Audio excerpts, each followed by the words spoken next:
వైఖరి రక్షించాలి. ముఖ్యమంత్రి మొండి వైఖరి రక్షించాలి. ముఖ్యమంత్రి మొండి వైఖరి రక్షించాలి. ముఖ్యమంత్రి మొండి వైఖరి రక్షించాలి. ముఖ్యమంత్రి మొండి వైఖరి రక్షించాలి. ముఖ్యమంత్రి మొండి వైఖరి రక్షించాలి.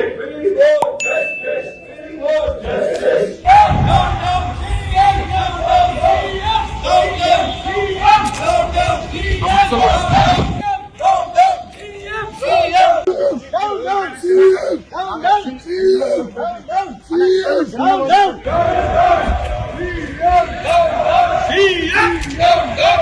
తెలంగాణ ఆడబిడ్డల్ని అవమానించిన ముఖ్యమంత్రి వెంటనే తెలంగాణ ఆడబిడ్డల్ని అవమానించిన ముఖ్యమంత్రి వెంటనే క్షమాపణ చెప్పాలి.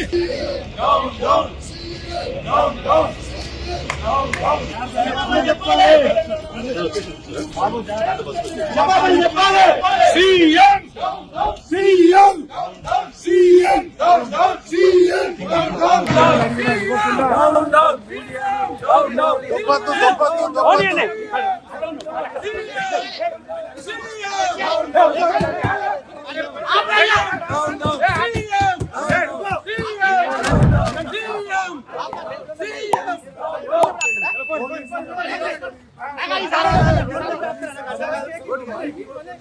శాసనసభలో గొంతులు పడ్డా ఉన్నారు.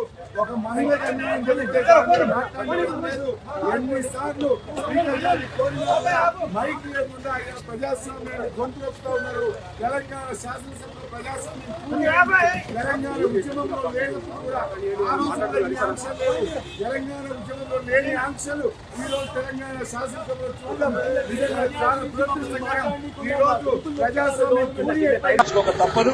ముమ్మాటికి ఈ ముఖ్యమంత్రి తెలంగాణ ఆడబిడ్డలకు క్షమాపణ చెప్పేదాకా వదిలిపెట్టాం. సీఎం సీఎం సీఎం ముఖ్యమంత్రి వెంటనే క్షమాపణ చెప్పాలి తెలంగాణ మహిళా లోకానికి.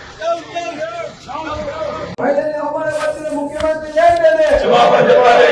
ముఖ్యమంత్రి మొండి వైఖరి రక్షించాలి. ముఖ్యమంత్రి మొండి వైఖరి రక్షించాలి. ముఖ్యమంత్రి మొండి వైఖరి రక్షించాలి. ముఖ్యమంత్రి మొండి వైఖరి రక్షించాలి. ముఖ్యమంత్రి మొండి వైఖరి రక్షించాలి. ముఖ్యమంత్రి మొండి వైఖరి రక్షించాలి. ముఖ్యమంత్రి మొండి వైఖరి రక్షించాలి.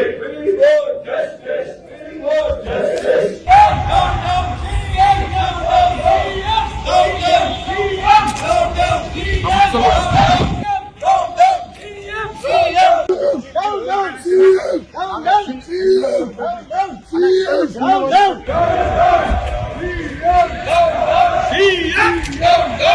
తెలంగాణ ఆడబిడ్డల్ని అవమానించిన ముఖ్యమంత్రి వెంటనే తెలంగాణ ఆడబిడ్డల్ని అవమానించిన ముఖ్యమంత్రి వెంటనే క్షమాపణ చెప్పాలి.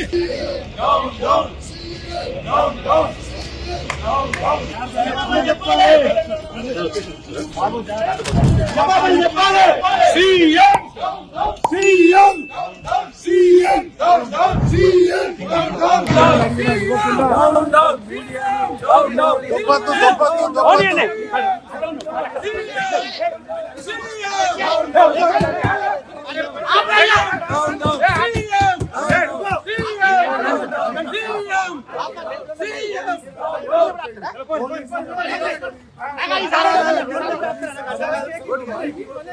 శాసనసభలో గొంతులు పడ్డా ఉన్నారు.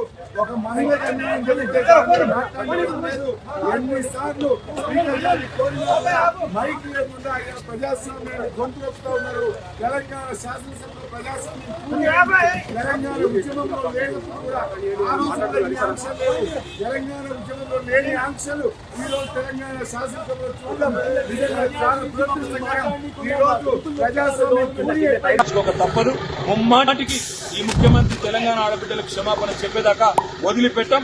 సీఎం సీఎం సీఎం ముఖ్యమంత్రి వెంటనే క్షమాపణ చెప్పాలి తెలంగాణ మహిళా లోకానికి.